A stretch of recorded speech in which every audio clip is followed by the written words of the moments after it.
Live from the Plutopia News Network, this is the Plutopia Happy Hour. Our guests tonight are friends from EFF Austin, Kevin Welch and Chris Boyd. I'm Scoop Sweeney, and that guy over there, that's John Lebkowski. Hi, John. Where is he? I don't see him. I think he shorted out on that circuit board there. Yes. My background. Now, if It's you were nice to have a background. John, if you were Bender from Futurama, that would be porn behind you. I don't know what to say to that. Well, I mean, I'm not good enough at reading just circuit diagrams off the top of my head to confirm or deny that statement. It's definitely a naked circuit board. Well, I'm not sure it's a real one. Next thing you'll tell me that it's only a model. Here we go. Simulation of a simulation. I'm in real life now. Real life mode. Yeah, I can see the real 2D representation of you on my flat monitor. So for the next hour, I'm going to pull out some of these books and just read them. Oh, fun. Now, there's an entertainment special that you just don't see very much. Rogan. I didn't mutate and take over the world. So that's what I've been doing wrong. What? Failing to mutate? I haven't mutated yet. I'd be ruling this joint if now I know the secret. Mutation definitely helps. It helps you spread and infect people. It's true. So here we are in the first week of the new year. And it's January 6th. And I think that we almost have to talk about what happened last year on January 6th before we talk about anything else. Finishing booze from New Year's, I assume you're talking about? Actually, there was some of that going on. I was actually building a Lego kit on January 6th last year. And I remember that because I was building it in front of a television set that was showing me a complete meltdown at the Capitol of the United States of America. Yeah, I was remote working that day. And, I gotten back to work from the holidays, remote working. And, we all, knew that, hey, today's the election certification day. And, there had been months of uneasiness that something weird might happen. But next thing I know, me and my coworkers in disbelief were sharing links to live streamed video of what looks like insurrectionists storming the Capitol. And it's like, oh, this is actually happening. Shit. Well, John, I found the recording of what we were just we had just started our Wednesday radio show and realized what was going on, and we agreed on the air that this is not a good idea. We'll see you next week, because there were more important things happening than rock and roll and weird music and strange babbling. I completely forgot about that. So we didn't do it, huh? Nope. We decided to err on the side of let's go see what's happening to the Capitol. Yeah, well, I think the apocalypse deserves a soundtrack, though. It could have made sense. Well, you got to first make sure you've escaped to your underground bunker just in case it goes south.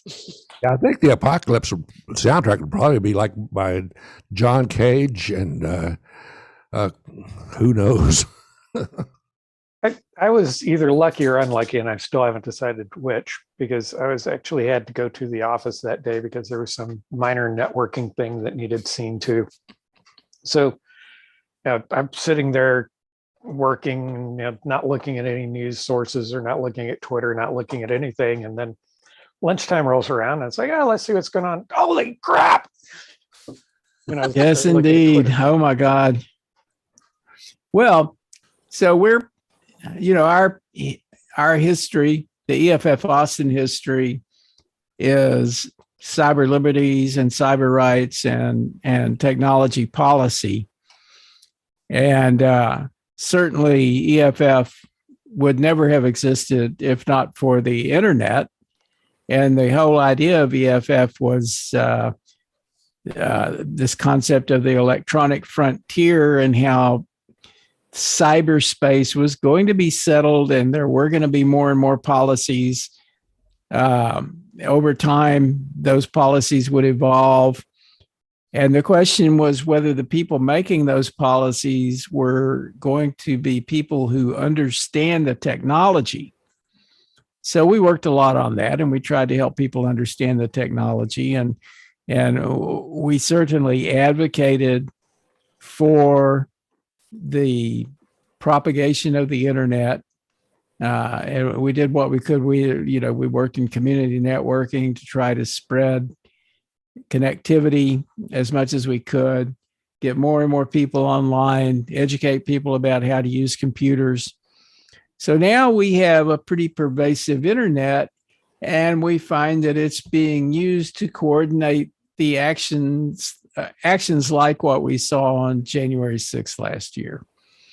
And I can't help but wonder what to do about that. I mean, for the most part, we haven't wanted the government to have back doors into our technologies or for them to be able to surveil us easily.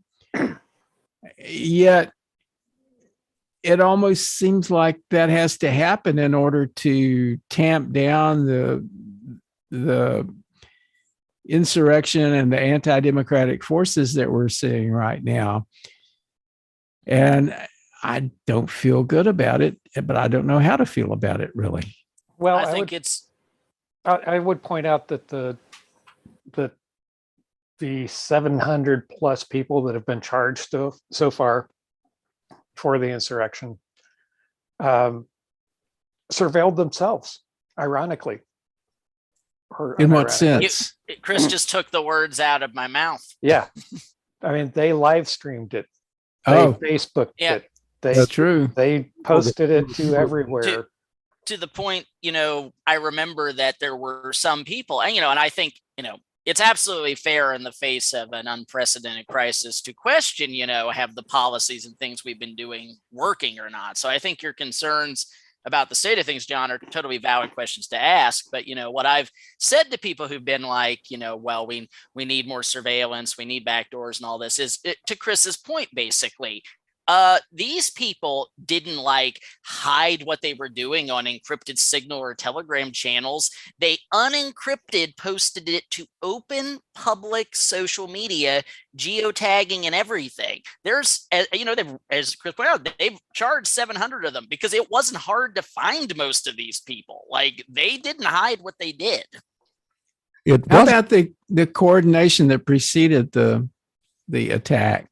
Yeah, so that was interesting because a lot of that was done on encrypted platforms, Telegram, Signal, etc.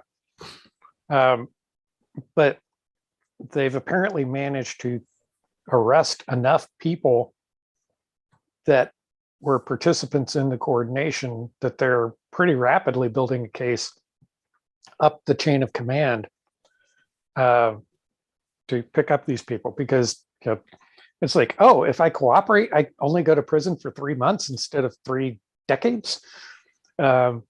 Sure, here's my phone. I can imagine that anybody in the government or in the White House would have been involved in this thing. Of course not. And, also to Chris's point that, if sufficient evidence gets uncovered to get a warrant to investigate a particular individual's private communications because enough evidence has been collected to persuade a judge that, fine, I'm going to authorize a warrant. There is evidence that this person was involved. Well, as we know, it doesn't matter that Signal is encrypted. If the government wants to break encryption, the government can. The main thing encryption does is makes mass surveillance infeasible because it takes too much time and manpower. But if you want to break an individual's encryption, you absolutely can. Just contract NSO Group. They'll get you right in. It wasn't too long ago that the right wing was pointing at the internet as being the enabler for Antifa and all of those rioting leftists in Seattle and Austin and wherever. So all of a sudden, that well, back then that was really bad, but all of a sudden these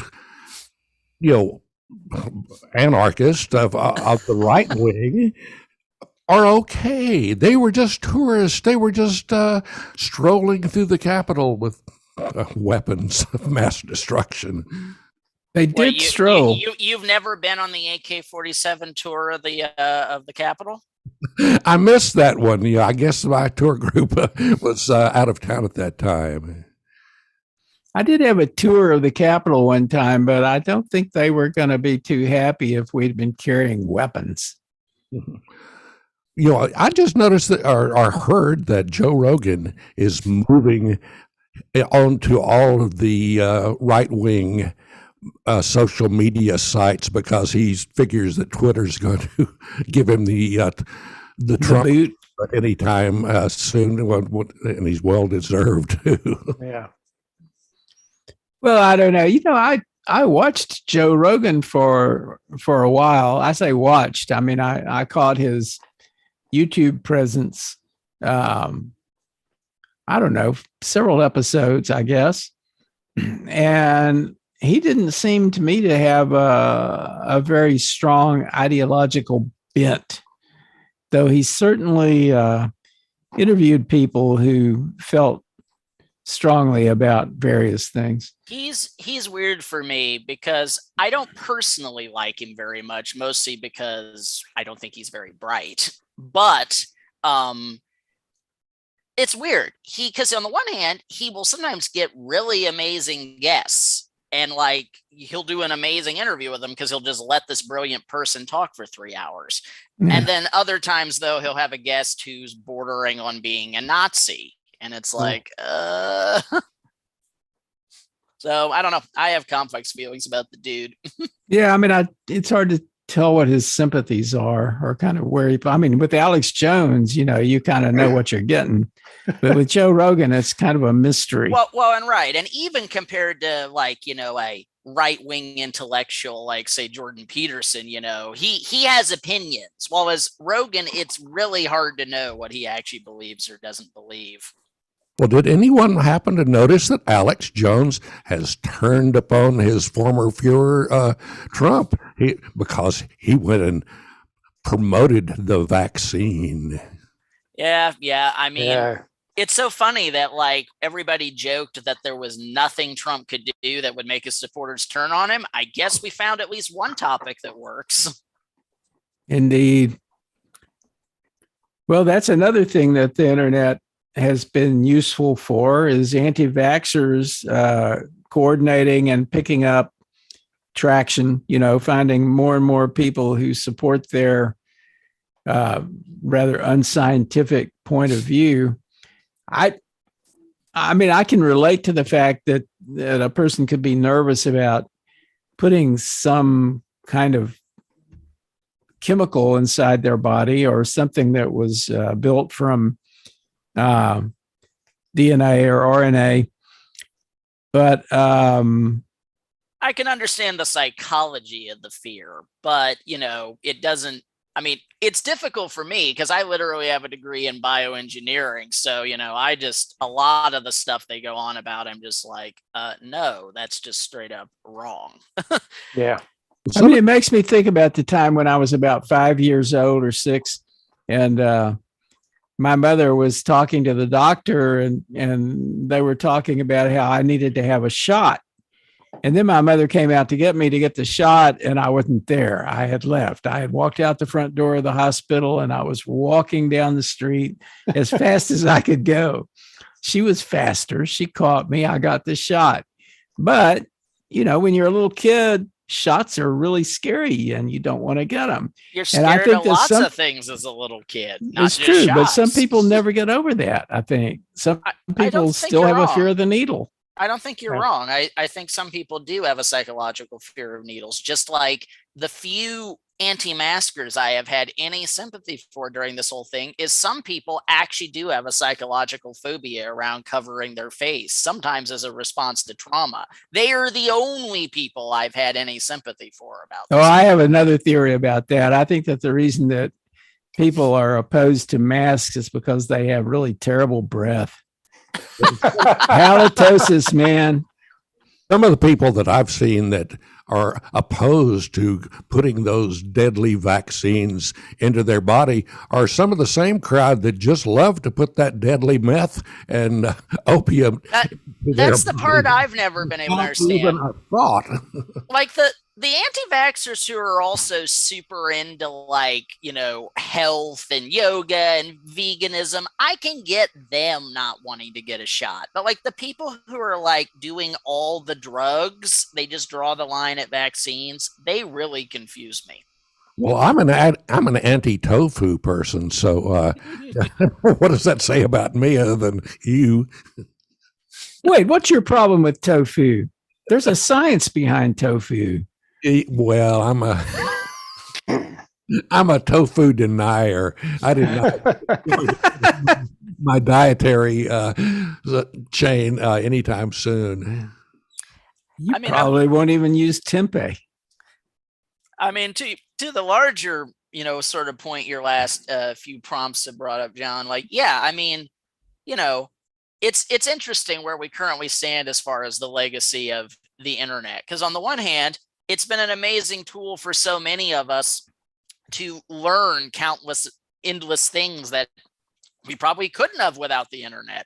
On the other hand, yes, it has spread insane amounts of disinformation and made it where fringe weird ideas are now believed by tens, if not hundreds of millions of people globally. I mean, I certainly, God bless him, may he rest in peace. And in many ways, he was a brilliant visionary man. But I will say, you know, a lot of John Perry Barlow's cyber optimism in the 90s that it's just going to free humanity to a next stage of enlightenment does feel a little naive in retrospect. Well, I feel a little bit responsible for that because I may have had something to do with kind of where we are now. And it's because of this fringeware. So fringeware, which was, pretty influential for a few years at the beginning of the internet, we were actually advocating for the internet as a platform that could bring people together from the fringes and give them a chance to share and coordinate with each other, that you could find people who believe the way you do. Right. And that you could actually build communities and that sort of thing. It didn't really occur to us, I don't think, that that might result in something like QAnon. So, all right, I understand what you're saying, but I think you're slightly wrong. And I think that you were absolutely successful in your prediction of it would bring communities together. Because if you look back in the 1980s when I was in college, and you look at the burgeoning gay rights movement, and then you look at how far we've come with trans, all of the other marginalized groups able to get together and demand to be respected and supported by the laws of the land. I think that you were right. It was a great thing. And in general, a majority of the people on the planet support these things. And so we've seen all this stuff move forward, which is also, I think, in part why we had Trump and why we have Putin and why we have, all these other, conservative authoritarian types freaking the fuck out. It's because all of a sudden the world has changed.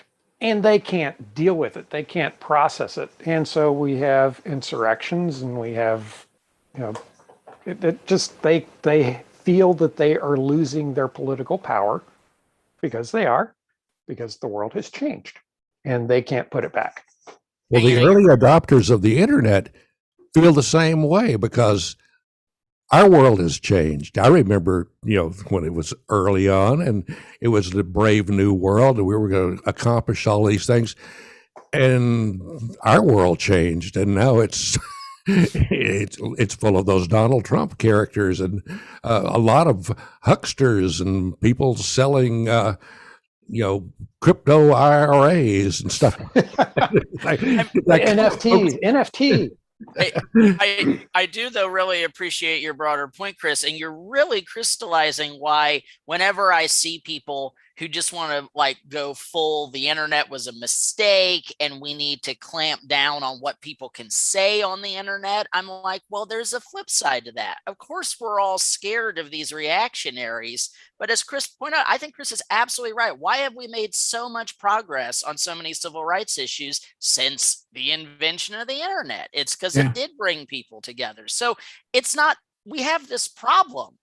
And I'm not downplaying it. It's scary, but it's like, I don't think getting rid of the internet is the answer. I don't know what the answer is, but it's why I push back against people who are just like, we got to kick all the bad people off the internet. And I'm like, okay, well, we can't do it in a way that kneecaps the good people.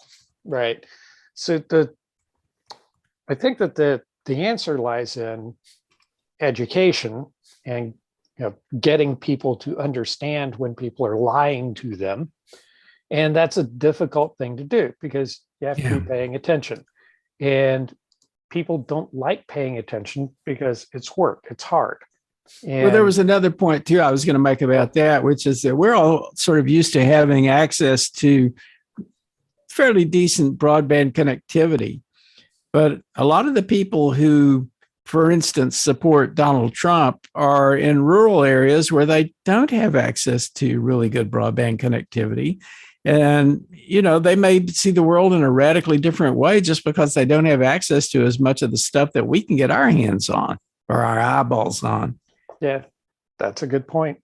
Yeah, I've seen I actually know a lot of these people in the rural areas, and a lot of them still are basically at speeds like dial-up or DSL, and that's radically different from what we have access to.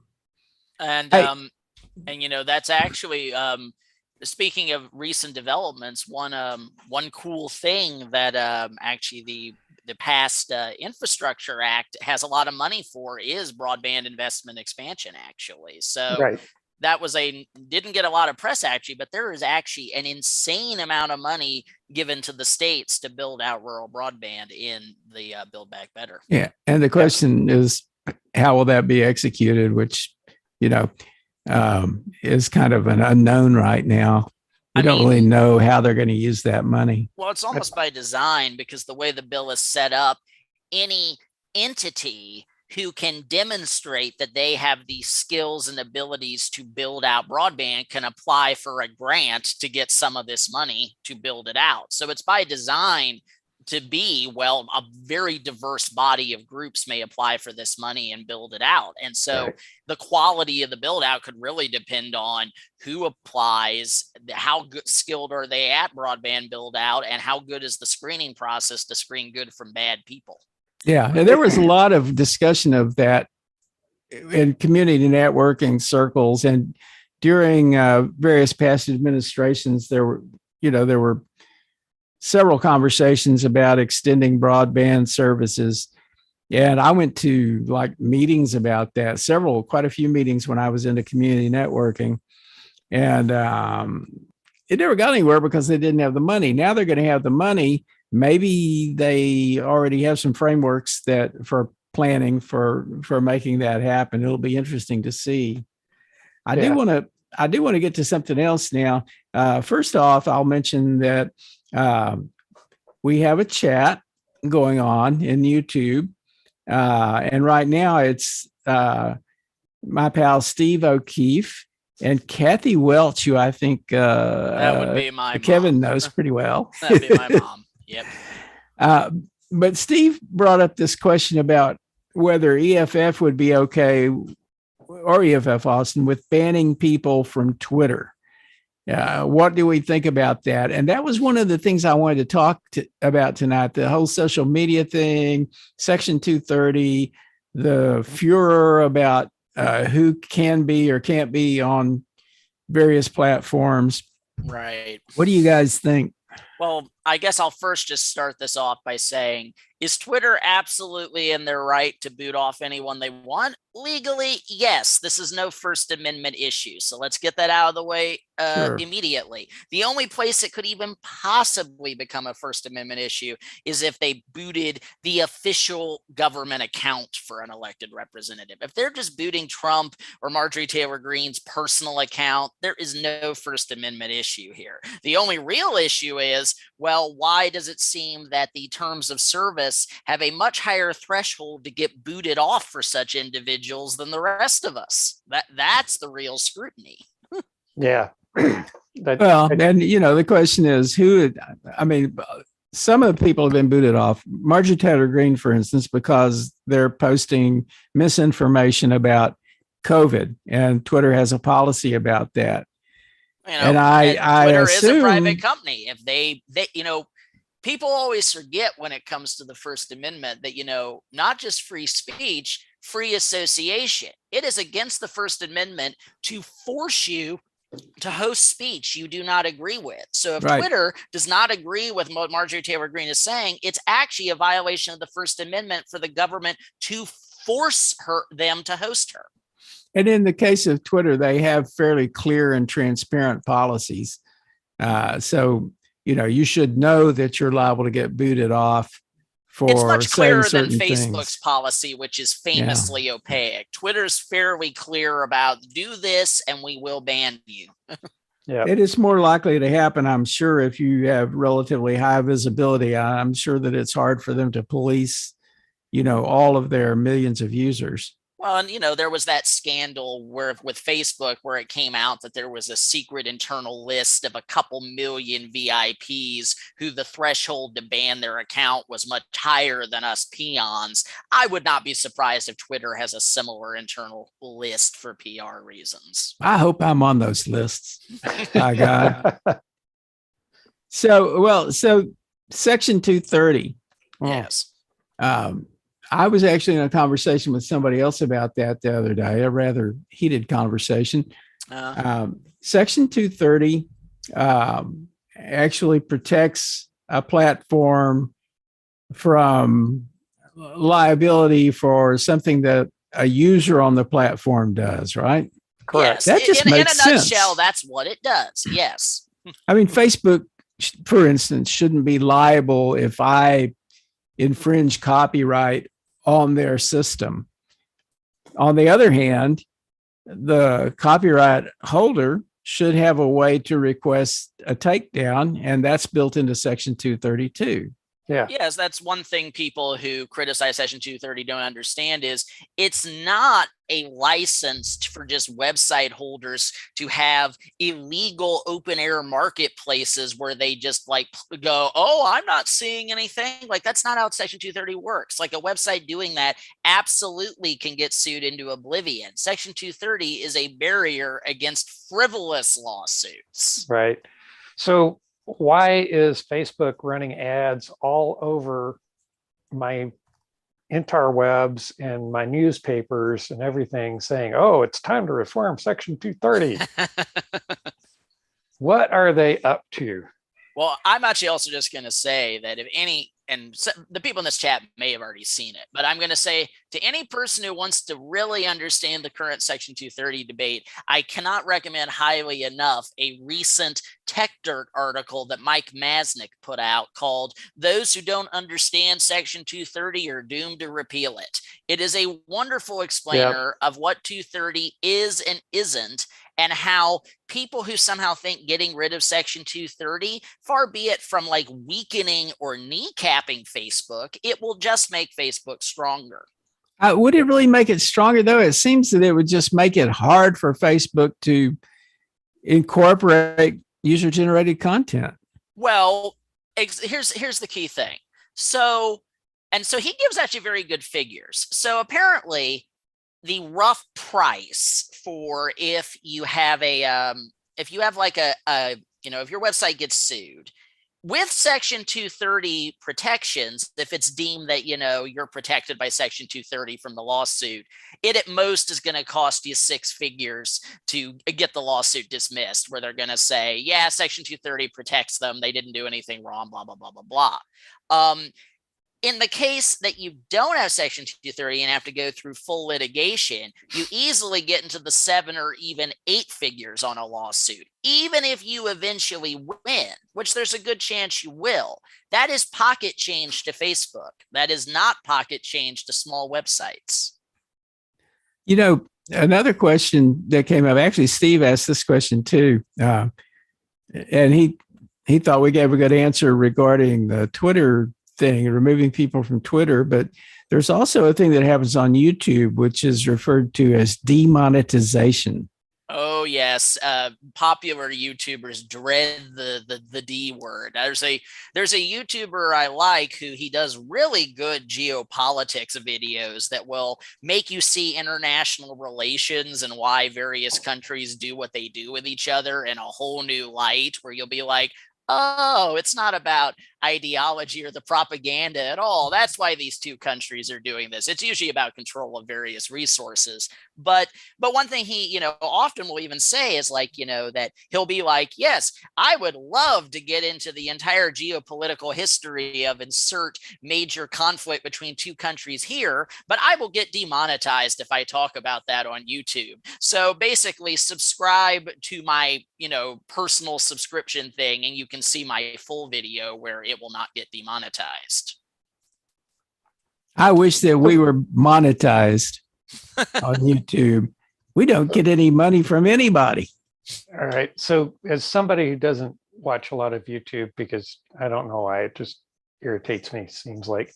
A lot of it is incredibly irritating. You're not wrong. There's just a lot of really good content if you're willing to suffer to look for it. Yeah. Actually, so amazing content. Yeah. I thought that the whole demonetization thing was when, you post something, let's say, that includes some Steely Dan music, and they find out about it and they claim it. And so then that way they get the benefit of whatever views you get and you don't. So how could somebody's personal opinions about geopolitics be demonetized? Because YouTube is a private company and they can demonetize any dang video they want. Similarly, if you're spreading vaccine disinformation in a video, they will demonetize you. Well, I'm not worried about them demonetizing somebody like doing that. I'm worried about them leaving it up. Well, so to give you an example, all right. Let's say you had a video about to go immediately for the nuclear option. Let's say you have a video going really in depth about the Israeli-Palestinian conflict. Okay. It's very hard to talk about that in a way that may not generate internet outrage. And so it's not so much that YouTube cares, but they don't want an army of Twitter pitchfork mobs screaming, this was too friendly to Israel, or this was too friendly to Palestine. They just want to avoid even the headache. So the demonetization is not so much that YouTube cares. It's more, it is a stick to make it where people won't upload content like that in the first place. So YouTube does not have a PR nightmare. Yeah. I mean, there's a lot of things you could, if you're doing spam or if you're being deceptive or scamming, that could get you in trouble with them. If you put up sexual content, I'm not sure how tight they are about that. Because I think there is probably some fairly soft-core stuff on YouTube, but I'm not sure. I haven't seen it myself. And then there's issues of child safety, harmful content. So, if you put up misinformation about the vaccine, that might be considered harmful content. Hate speech. Right. I understand that. But just, demonetization taking away the ad revenues that you would get from the video. And okay, yeah, that hurts the producer, but in many of the examples that you've just given, if they're going to demonetize, why don't they just go ahead and remove from the platform? I think, I think that's a good question. I wonder, I haven't really looked at their guidelines closely because we're so pristine that we would never get in trouble with YouTube. I mean, I am somewhat speculating because I don't make any money on YouTube and I don't watch enough YouTube, especially like the really big popular people who are always begging you to subscribe because they make oh God, yes, this. That is annoying. But oh, by the way, I should mention anybody who's watching this right now, please subscribe to our channel. Smash that like button. And we're not monetized. What's really irritating are if there's something you particularly like on YouTube, like an old program that you like that someone has posted, and you look at it, and every 10 minutes or so, you get a really horrifying commercial, and it goes on, and it comes in at inopportune times to where that kind of monetization I could really do without. Well, that's all a stick to try to get you to subscribe to YouTube Premium. But I mean, but to circle back a little bit, Chris, I'm somewhat speculating, but I think the reason they favor demonetization over removing the video is precisely so they can dodge censorship claims. We didn't remove the video, we just demonetized you. A good point. Yeah. That makes sense. Do they also remove the video from Google and YouTube search results? I think they downrank it. Okay. I think they do. Yeah.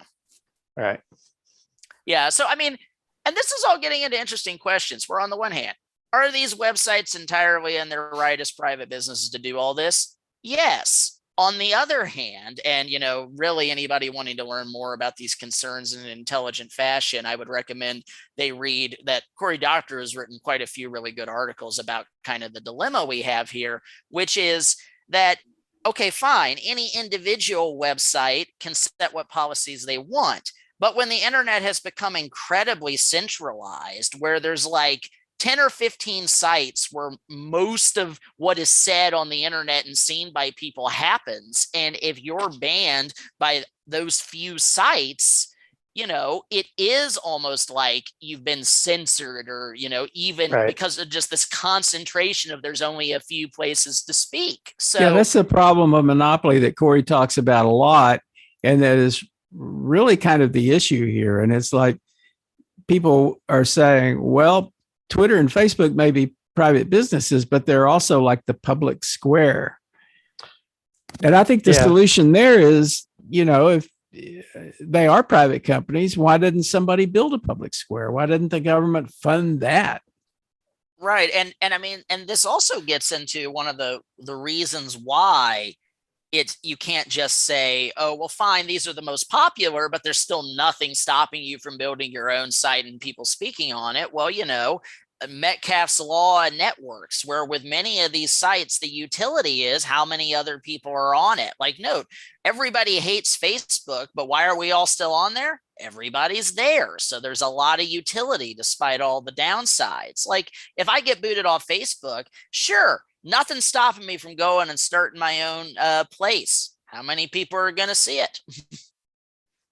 Well, it's true. Public radio experienced that same thing. I used to work in public radio, and we didn't run commercials, but we begged people to support us with their donations, and that usually didn't work out too well. There are some public radio stations and television stations that did well, but mostly the commercial folks had the money and the power to just blow you out of the market. So you really didn't, have a chance because you weren't commercial. Yeah. I mean, it's this endless, so many of these debates really center around this kind of paradox between centralization versus decentralization, which is there are a lot of systemic factors that lead to centralization.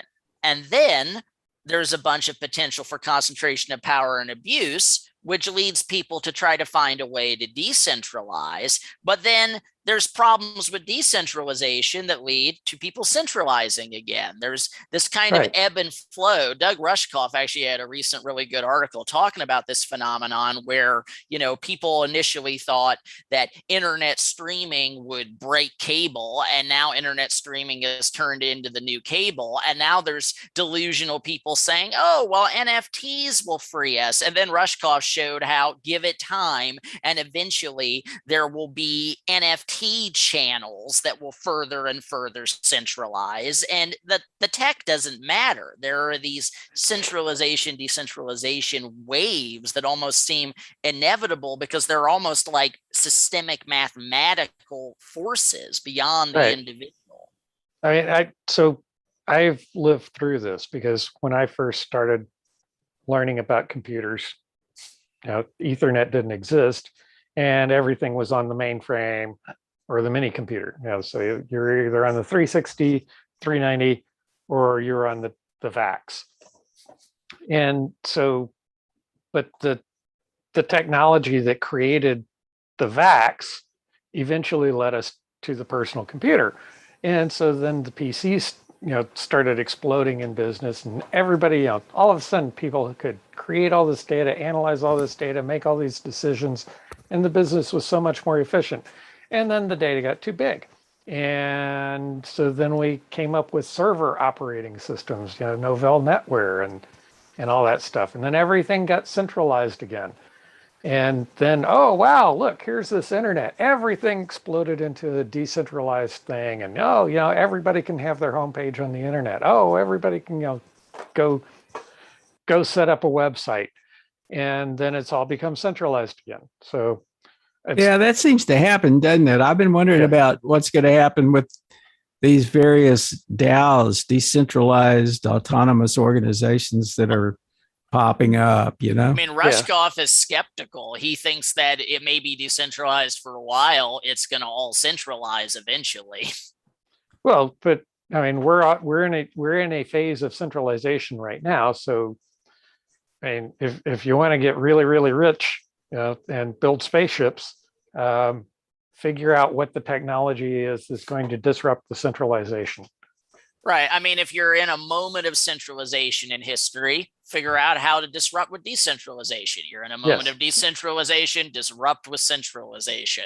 Right. We are going to get so rich once we figure this out. Well, I mean, the fundamental problem basically boils down to this. People don't like centralization because it gives a small number of people power over everybody else. People don't like decentralization because it's really inefficient and everyone has to do everything themselves. Like managing your own website and making sure it's secure and all the software is up to date, it's time consuming. It can turn into a full-time job. Yeah, I mean, it can be pretty chaotic too. Just chaos, Yeah. Well, chaos right now is trending. There's certainly some. Steve Bannon famously is a chaos operator. Oh yeah, he believes in it actively. Like I will say, I saw the documentary American Dharma that was done where they interviewed Steve Bannon. And yeah, he is an interesting cat because many of the people in that world are clearly stupid. You can say what you want about Steve Bannon. That is not a stupid man. That is a well-read, very intelligent man who just happens to believe what I think are some pretty horrible things. Yep. Indeed. So what's going to happen in 2022 in tech policy? Well, obviously there's going to keep being big debates over the perennial things. Obviously there will be all this money being distributed for rural broadband. I'm sure there'll be some interesting developments there. And of course, the debate over Section 230, I'm sure will not go away and will continue. And then of course, the debate about the restoration of net neutrality, which, Biden finally is nominating somebody for the empty FCC chair, but certain Republican operatives are trying to whip up a smear campaign against the nominees. So that may continue to be a deadlock. other things that I think, and actually we'll have our February EFF Austin meetups going to be talking about this. This is something that's on Nash at EFF's radar and is also draft legislation the ACLU is pushing. But tying into the movement of police reform in this country, there is a draft legislation that the ACLU and EFF are pushing called the Community Control Over Police Surveillance, or CCOPS model bill. So I suspect that may start getting more in the conversation. For years and years, people would tell me that, as the internet was growing and evolving and proliferating, it said that all this data that they're gathering about us, about people in general, one day there may be an authoritarian government and they'll take all that data and use it against us. And at the time I thought, yeah, we're not going to be taken over by some authoritarian, we're going to be a democracy. Well, it's starting to look pretty likely. It looks like we're sliding right into an authoritarian, nationalistic kind of fascist reality. And I just wonder what's going to happen with all that data. I mean, I don't think that's a zero fear. I mean, I always, one rule, one of my personal rules, and I always try to tell people this when thinking about the implications of the technology we build, where in the question of should we build that thing or not, I always ask, okay, imagine the worst person had control of this thing we're thinking of building. Do you still want it built? Ooh. And the worst person I know may yet get control. Well, back in the early days, the ability to handle all this data really didn't exist. But as the power increased, then people began to see what you could do with all this data. It was worth money and worth power. I mean, on the flip side, I will say, let's not think that these people are necessarily, just because they have all this data, that they're all powerful wizards. I mean, very prominently, the NSA literally has massive, gigantic server farm warehouses in Utah that are staggeringly mind-bogglingly huge, that hold all the data they scrape from the internet. Despite all that data, the NSA has been forced to admit in congressional deposition multiple times that all that data has, how many times has it let them stop a potential terrorist attack? Maybe once in 20 years. And that once is iffy. So what are they doing with it? I don't know. Isn't it interesting? Why do they need all that data if it's not even keeping us safe? Well, when it's budget time, it looks really good if you can say, we've got 3 million terabytes of data that we've gotten from all these places. We can't do anything with it, but give us more money. Well, yep. I was just going to say, I doubt that they're not doing anything with it. You don't collect things that you don't have any ability to do something with because it costs too much money to store it. So I have, for whatever reason, known a lot of ex-NSA spook types over my life. Me too. I bumped into one time at the Butterfly Bar, just discovered they were ex-NSA. I got in a very interesting conversation. Right. And all of the people that I know who are ex-NSA are very smart, very capable, and I suspect that if they collect it, they probably use it, and you probably don't even know about what happens as a result of their analysis. So yeah, it's just, the NSA is an interesting thing to look at because they do some good. I mean, they also do some bad. So and in a past life, I worked with an ex-NSA guy, and their charter is that they're not supposed to be looking at us; they're looking at the rest of the world. Right. And while they might not have prevented a terrorist attack, their intelligence has probably been endlessly useful. Oh, I'm you know? sure. I did not mean to imply just because there is little to no evidence that them surveilling all of us has kept us safe. I did not mean to imply that they are not doing things with all the data they collected, and that, yes, some of it has probably been used for good things and to save lives. And some of it has and they're probably not been surveilling us. That's up to the FBI. That is true. Well, all the intelligence agencies are not going to be really taking out newspaper ads telling you how great they've been and all this wonderful stuff they've done, because It's true. that's not what they're trying to do. They're trying to keep it quiet so these people that they're surveilling will not stop doing whatever it is they're doing. They want to gather all this information, but they're not going to go into Congress and say, look what we did. Yeah, wasn't it the FBI that created the messaging app and then went out and basically marketed it to yes. criminals? No, yeah. This is yet again another exhibit in the next time people are like, we have to put back doors and Signal. I'm like, no, the FBI literally made their own end-to-end encryption app and tricked a bunch of criminal syndicates into using it. Yeah, I mean, when I heard that, I was just like, come on, guys.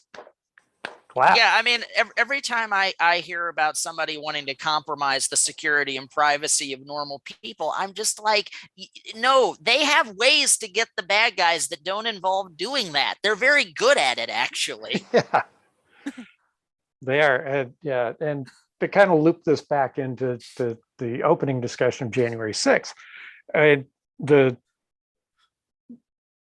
just the number of people that are involved in the investigation.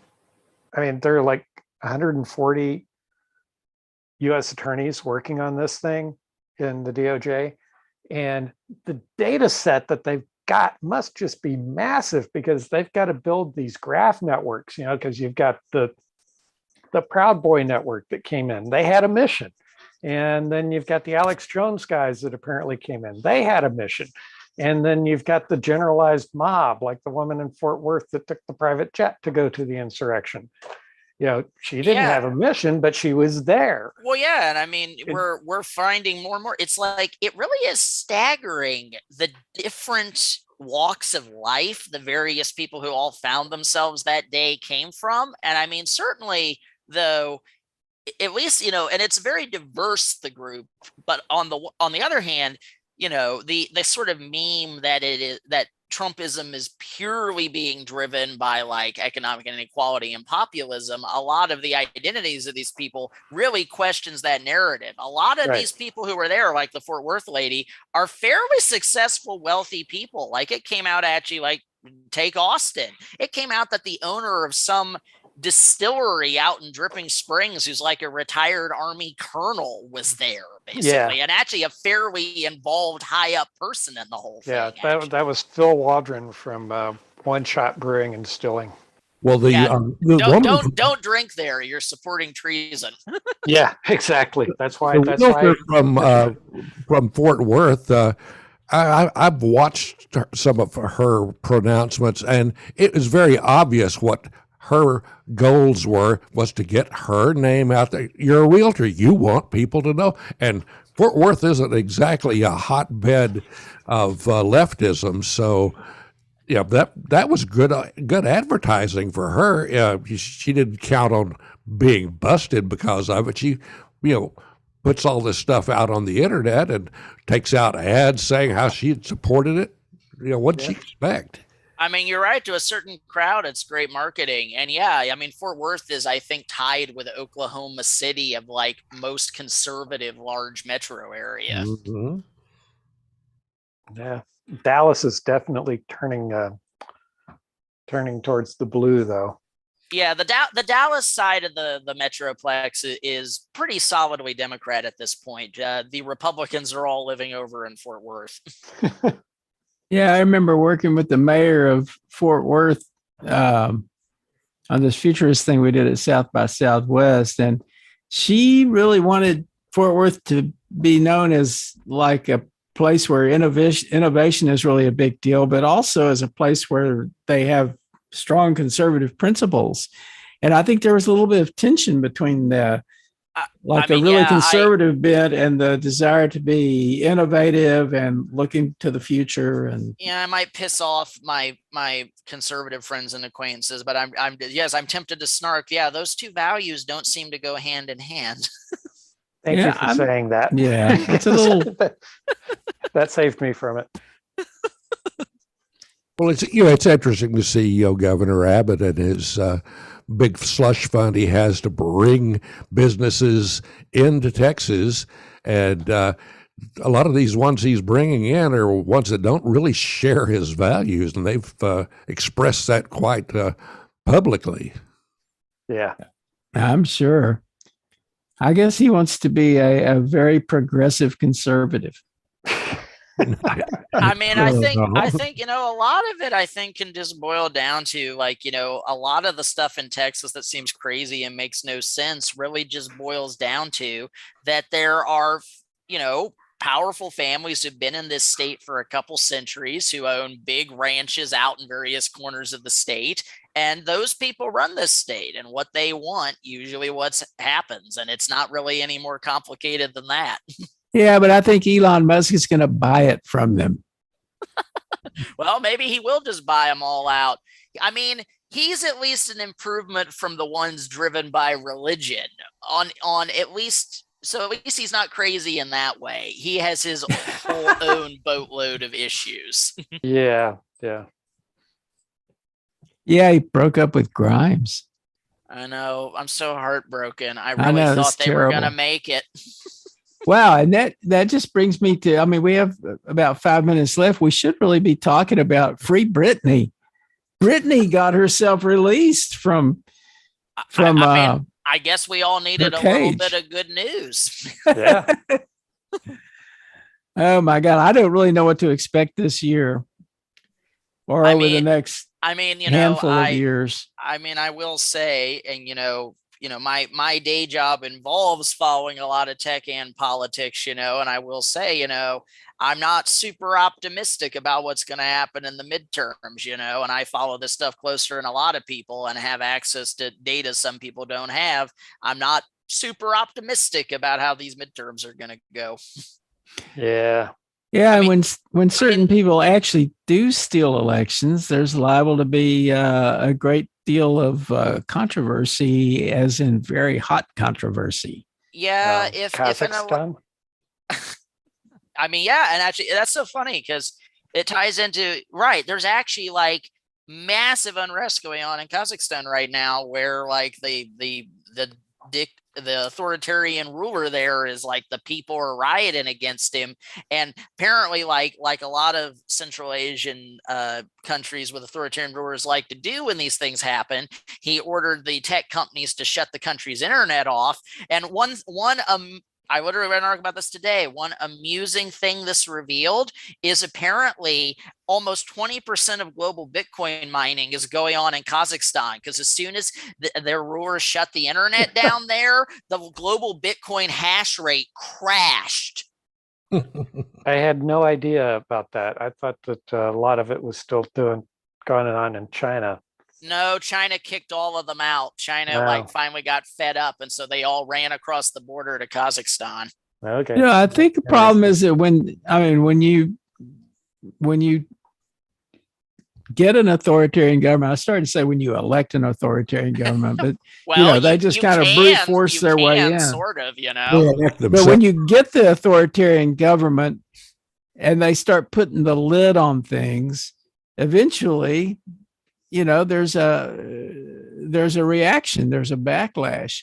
And because in the US we have such a tradition of at least thinking that we're democratic, I just don't think it's going to bode well for the authoritarians, even though they seem to be taking a lot of power now. They seem to be in the ascendance, but I think it's going to blow up in their faces, really. Oh yeah, it will. I think to Chris's point, even a lot of the authoritarian drive we're seeing really is, to sort of take what you said there, John, like, the US has liked to style itself as democratic, at least for those with power and privilege in our society. For a lot of our history, if you weren't a landowning white male, you didn't actually have a lot of power in this country. We've actually increased access and power for a lot of groups in this country who didn't have it until recently. And a lot of this authoritarian power grab is people who don't like that freaking Yeah, they're out. reacting. They're reactionaries. Exactly. They're pushing back, and they don't like the idea that they may be outnumbered by people of color. I mean, to be blunt. Yeah. Well, I hate to demonetize all you folks, but Wait, we were time. gonna get paid? Nobody ever mentioned that. Oh, yeah, well, No, that's the Next time. demonetization he refers to. We just demonetized your hour. thank you, folks. That was Thank fun. you so much. This was a blast. We'll do it again soon. Yeah, I mean, All right, definitely sounds feel good. free to keep having the EFF Austin board. We're always happy to give you some content. Yeah, let's get the rest of the board Cross-promotion, members in here sometime. Yeah, I'll make an effort the next time we do this to try to get some of the others to show up. I know David wanted to come. This just didn't work for him. Okay, well, goodbye, good night, and thanks so much for coming. Fun as always. And Happy New Year. Happy New Year. Happy New Year. Later, All guys. right, off we go.